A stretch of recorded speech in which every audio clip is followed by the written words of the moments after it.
Assalamualaikum warahmatullahi wabarakatuh. Bismillahirrahmanirrahim. Alhamdulillahirabbil alamin. Wassalatu wassalamu ala sayyidina Muhammadin wa ala alihi washabihi ajmain. Amma ba'du. Para pemirsa dimanapun Anda berada yang dirahmati Allah Subhanahu wa ta'ala, dalam kesempatan ini saya akan menjelaskan tentang pertama, hukum ziarah kubur. Ziarah kubur hukumnya adalah sunnah. Anjuran melaksanakan ziarah kubur ini bersifat umum, baik menziarahi kuburan orang tua, saudara, kerabat, kemudian orang-orang soleh, wali-wali Allah, dan kaum muslimin muslimat. Artinya bersifat umum. Hal ini ditegaskan oleh Al-Imam Al-Ghazali. Kata beliau, ziaratul kuburi mustahabbatun alal jumlati litadzakkuri wal i'tibari wa ziyaratu kuburi sholihin mustahabbatun li ajli tabarruki ma'al i'tibar. Artinya, ziarah kubur disunnahkan secara umum dengan tujuan untuk mengingat kematian dan mengambil pelajaran, dan menziarahi kuburan orang-orang soleh disunnahkan dengan tujuan untuk bertabarruk, ngalap barokah, serta mengambil pelajaran. Itulah. Kemudian legalitas daripada ziarah kubur ini disepakati oleh seluruh ulama-ulama mazhab. Di dalam kitab Hujjah Ahli Sunnah wal Jamaah, ziaratul kuburi tujizuha madahibul muslimina kulliha. Ziarah kubur diperbolehkan oleh seluruh madhab umat Islam. Jadi disimpulkan bahwa amaliyah ziarah kubur merupakan salah satu ajaran Islam secara tegas dianjurkan oleh syariat. Dan orang yang melaksanakan ziarah kubur juga hendaklah yakni menjaga adab agar yang dilakukan mendapatkan pahala, manfaat. Kemudian dasar-dasar dalil ziarah kubur. Rasul sallallahu alaihi wasallam bersabda, kata beliau, kuntu nahaitukum an ziyaratul kuburi fazuruha. Artinya, dahulu saya melarang kalian berziarah kubur, tapi sekarang berziarahlah kalian. Hadis riwayat Imam Muslim. Kemudian ziarah kubur pun Rasul sallallahu alaihi wasallam dalam hal ini, Rasul berziarah ketika setelah bertemu dengan malaikat Jibril. Kata Jibril, inna rabbaka ya'muruka an tati ahlal baqi fatastaghfiru lahu. Sesungguhnya Tuhanmu Muhammad memerintahkanmu agar kiranya engkau mendatangi ahli kubur Baqi, lalu engkau memohon ampun untuk mereka. Nah, ini dalam hadis riwayat Imam Muslim. Maka setelah ada perintah dari Allah untuk menziarahi kubur ahli Baqi, Rasul sallallahu alaihi wasallam membiasakan menziarahi tempat tersebut pada saat giliran menginap di rumah Aisyah radhiyallahu anha.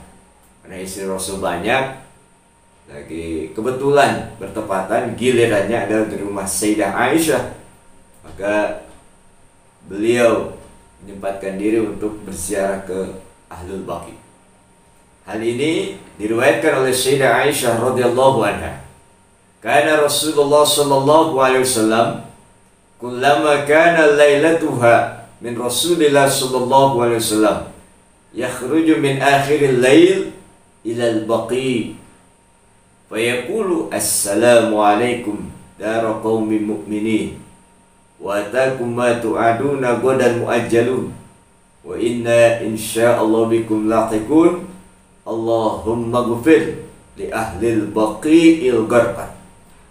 Artinya Rasulullah SAW setiap kali giliran menginap di rumah Aisyah, beliau keluar rumah pada akhir malam menuju ke makam Baqi. Sampai di makam Baqi beliau mengucapkan salam. Salam sejahtera atas kalian wahai penghuni kubur dari kalangan kaum mukminin. Segera datang apa yang dijanjikan pada kalian besok. Sungguh kami insyaallah akan menyusul kalian. Ya Allah, ampunilah penghuni kubur Baqi Gharqad. Hadis riwayat Imam Muslim. Juga dalam Sunan Tirmidzi, Rasulullah SAW bersabda, "Qad kuntu nahaitukum an ziyaratil kuburi, faqad adzina li Muhammadin fi ziyarati qabri ummihi, fazuruha, fa innaha tadhkirul akhirah." Sungguh saya pernah melarang berziarah kubur, tapi sekarang Muhammad telah diizinkan, diberi izin untuk berziarah ke makam ibunya. Maka sekarang berziarahlah, karena hal itu dapat mengingatkan kamu kepada akhirat. Hadis riwayat Imam Tirmidzi. Yakni berdasarkan dalil-dalil hadis tersebut bahwa ziarah kubur adalah hal yang dianjurkan dalam agama Islam. Kemudian apa sih manfaat daripada ziarah kubur? Sebagaimana dalam hadis, kuntu nahaitukum an ziyaratil kuburi ala fazuruha fa innahu yurikul qalba wa tudmi'ul aina wa tudzakkirul akhirata wa la taqulu hujran. Artinya, dahulu saya melarang kalian berziarah kubur, tapi sekarang berziarahlah kalian. Sungguhnya ziarah kubur dapat melunakkan hati, dapat meniteskan air mata, mengingatkan pada akhirat. Dan janganlah kalian berkata buruk pada saat ziarah kubur. Hadis riwayat Imam Hakim. Artinya, ketika seorang mengingat kematian, bahwa dia teringat dosa-dosa yang pernah dilakukan, rasa menyesal, mohon ampun kepada Allah, meneteskan air mata, menyesal atas dosa dan kesalahan yang pernah dilakukannya, dan bahwa ketika meninggal dia tidak membawa harta benda, jabatan, keluarga, tapi yang dibawa adalah amal soleh. Al-Imam Abu Hamid Muhammad bin Muhammad Al-Ghazali, Imam Al-Ghazali yang kenal, kata beliau, "Fal maqsudu min ziyaratil kuburi lizairil i'tibar biha walil mazur al-intifa' bidu'aih fala yanbaghi ay yaghfula zair anid du'a'i li nafsi walil mayyiti wala anil i'tibari bih." Artinya, tujuan ziarah kubur bagi peziarah adalah mengambil hikmah, pelajaran dari ziarah itu sendiri. Dan bagi ahli kubur yang diziarahi adalah mengambil manfaat. Apa manfaatnya? Yakni doa peziarah. Oleh karena itu, peziarah tidak seharusnya melalaikan doa untuk dirinya sendiri dan doa bagi almarhum yang diziarahi. Juga seharusnya tidak mengabaikan mengambil hikmah atau pelajaran dari ahli kubur. Itulah kata Imam Al-Ghazali. Jadi kalau disimpulkan bahwa ya bisa diambil pelajaran. Pertama, pelajaran bagaimana kalau ahli kubur itu sudah tidak bisa beramal lagi. Kubur itu hanya dua, nikmat kubur atau siksa kubur. Masya Allah, kalau dan mendapatkan nikmat kubur, alhamdulillah. Tapi kalau siksa kubur, mudah-mudahan Allah ampuni dosa-dosa mereka, Allah ringankan. Para pemirsa yang berbahagia, kemudian menurut Syekh Amin Al-Kurdi Al-Irbili, mana beliau seorang ulama wafat pada tahun 1332 Hijriah. Kata beliau, tusannu ziyaratu kuburil muslimin lirrijal li'adli tadzakuril mauti wal akhir wa islai fasadil qalbi wa nab'il mayyit bima yusra indakum minal Qur'an.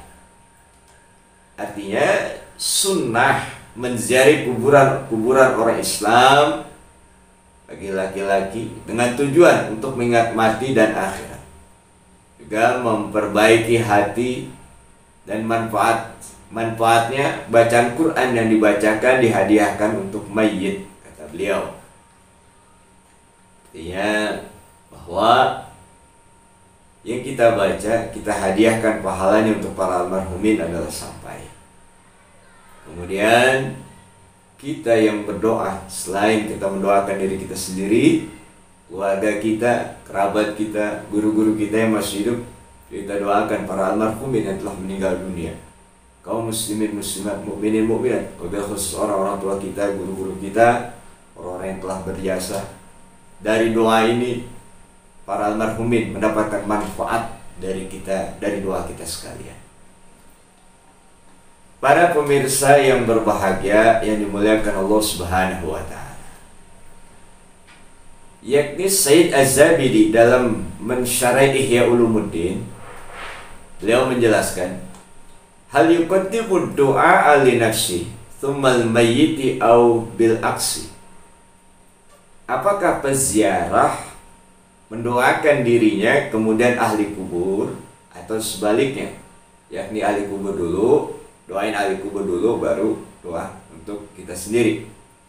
Az-zahir ats-tsani, secara zahir sebaliknya, karena doa untuk ahli kubur, yakni idzid doa lil mayyiti mustajabun la mahalata qiyasan ala du'ail ghaib. Thumma yakunu doa li nafsi fa huwa ahra ayustajaba nazran li karamillahi ta'ala wa sa'ati fadli. Secara zahir sebaliknya, karena doa untuk ahli kubur tidak mustahil, merupakan doa mustajab, dengan kias pada kemustajaban doa untuk orang yang gaib, lalu ia mendoakan dirinya sendiri. Doa dengan urutan seperti ini artinya mendoakan ahli kubur dulu, baru doa buat kita, yakni doa dengan urutan seperti ini lebih layak dijawab dengan menimbang kemurahan Allah dan keluasan utamanya. Subhanallah. Jadi pada intinya mendoakan orang lain dulu, baru mendoakan untuk diri kita. Nah, hadis riwayat Imam Muslim dari Abu Sahabat Abu Darda an Ummi Darda an Abi Darda qala Rasulullah sallallahu alaihi wasallam, ma min abdin muslimin yad'u li akhihi bi zahril ghaib illa qala al malaku wa laka bimithlin, rawahu Muslim. Wa fi riwayatin li muslimin man da'a li akhihi bi zahril ghaib qala al malakul muwakkal bih amin wa laka bimithlin. Dari Ummi Darda radhiyallahu anha, dari Abu Darda radhiyallahu anhu, bahwa Rasulullah SAW bersabda, tiada seorang hamba muslim mendoakan saudaranya secara sembunyi atau secara gaib, melainkan ada malaikat yang mendoakannya, yakni untuk nusmisal. Contoh, kita doakan Allahumma gfir lahum, ya Allah ampunin dosa mereka. Mereka itu, ya kita doakan mereka, orang-orang yang gaib, yang tidak tampak di hadapan kita. Allahumma gfir lahum warhamhum wa'afihim wa'fu anhum. Ya Allah ampunin dosa mereka, rahmati mereka. Itu ada satu malaikat di samping kita, itu berkata amin walaka bimithlin. Semoga Allah ijabah dan mudah-mudahan kamu pun mendapatkan ampunan dan rahmat, mendapatkan ampunan Allah dan rahmat Allah. Artinya ketika kita mendoakan orang lain, sama halnya akan kembali kepada diri kita sendiri. Ya, kita contoh lagi, mudah-mudahan kita doakan saudara kita yang sakit diberikan kesehatan, kesembuhan. Malaikat mengatakan amin. Mudah-mudahan kamu juga selalu diberikan kesehatan, kesembuhan oleh Allah Subhanahu wa taala. Jadi kita mendoakan orang lain, hakikatnya akan kembali kepada diri kita sendiri. Baik, hadirin yang berbahagia, yang dimuliakan Allah Subhanahu wa taala. Wa fi hadza fadli du'a li akhihi muslim bi zahril ghaib walau da'a li jama'atin minal muslimin hasrat hadhil fadilah walau da'a li jumlatil muslimin fa zahir usuluha aidan. Wa kana ba'du salafi idza arada an yad'u li nafsihi yad'u li akhihi al-muslim bitilka ad-da'wah li'annaha tustajabu wa yahsulu lahu mithluha. Jadi pada hadis ini terdapat keutamaan mendoakan orang lain secara gaib. Kalau seorang mendoakan secara gaib sekelompok umat Islam, niscaya keutamaan itu akan berhasil, akan didapatkan. Demikian juga hasil keutamaan bila ia mendoakan hanya beberapa orang saudaranya. Ya, sebagai ulama salaf, bila ingin mendoakan dirinya, mendoakan saudaranya secara gaib, karena doa secara gaib itu mustajab, dan doa mereka untuk saudara juga hasil pada mereka. Alhamdulillah. Intinya kita mendoakan untuk para orang-orang almarhumin atau saudara kita yang masih hidup atau yang tidak tampak pada diri kita, kita doakan, itu doa mustajab. Juga ketika itu ternyata akan kembali kepada diri kita juga. Hadirin yang berbahagia, ini dimuliakan Allah Subhanahu wa taala. Nah, kemudian yang selanjutnya adalah yakni ziarah ke makam para aulia, para sholihin. Di dalam kitab Al-Fatawa Al-Fiqhiyah Al-Kubra, wa su'ila radhiyallahu anhu an ziyarati kuburil aulia fi zamanin muayyanin ma'arrihlah ilaiha. Hal yajuzu ma'annahu yastami'u inda tilkal kubur mafasidun kahtilatin nisa' birrijal wa israjis saraj al-kathira wa ghairi dhalik. Fajaba biqauli ziyaratu kuburil awliya kurbatun mustahabbatun wa kadar rihla ilaiha. Yakni di mana Al-Imam Ibnu Hajar Al-Haytami dalam kitab Al-Fatawa Al-Fiqhiyah Al-Kubra, beliau ditanya tentang ziarah ke makam para wali, yakni pada waktu tertentu dengan melakukan perjalanan khusus ke makam mereka. Beliau menjawab, berziarah ke makam para wali adalah ibadah yang disunnahkan. Demikian pula perjalanan ke makam mereka. Subhanallah. Dalam sebuah hadis an Abi Hurairah radhiyallahu anhu, qala Rasulullah sallallahu alaihi wasallam, man zara qabra abawayhi aw ahadihima fi kulli jumu'atin ghufira lahu wa kutiba birrun. Dari sahabat Abu Hurairah radhiyallahu anhu berkata, Rasul sallallahu alaihi wasallam bersabda, barang siapa berziarah ke makam kedua orang tuanya atau salah satunya setiap hari Jumat, maka Allah mengampuni dosa-dosanya dan dia dicatat sebagai anak yang taat, lagi berbakti kepada kedua orang tuanya. Subhanallah, luar biasa sekali. Ya, ini kita ziarah ke makam orang tua kita. Ya, tidak mesti hari Jumat, tapi pada hari Jumat ada satu keutamaan. Berziarah, maka kita tercatat sebagai orang yang taat dan orang yang bakti kepada kedua orang tua. Mudah-mudahan kita semua jadikan anak-anak yang soleh, yang selalu mendoakan orang tua kita. Hadirin yang berbahagia, yang dimuliakan Allah Subhanahu wa taala. Nah, kemudian selanjutnya ada satu pertanyaan. Bagaimana wanita haid bolehkah ia berziarah? Untuk menjawab hal ini, bahwa yang dilarang bagi wanita diantaranya adalah sholat. Wanita haid dilarang sholat, membaca Quran dengan suara keras, diantaranya tawaf. Adapun berziarah tidak dilarang. Oleh karena itu, bagi wanita haid diperbolehkan untuk berziarah. Ya, itulah sepintas mengenai hukum ziarah secara singkat. Mudah-mudahan ada manfaatnya. Mohon maaf lahir batin. Assalamualaikum warahmatullahi wabarakatuh.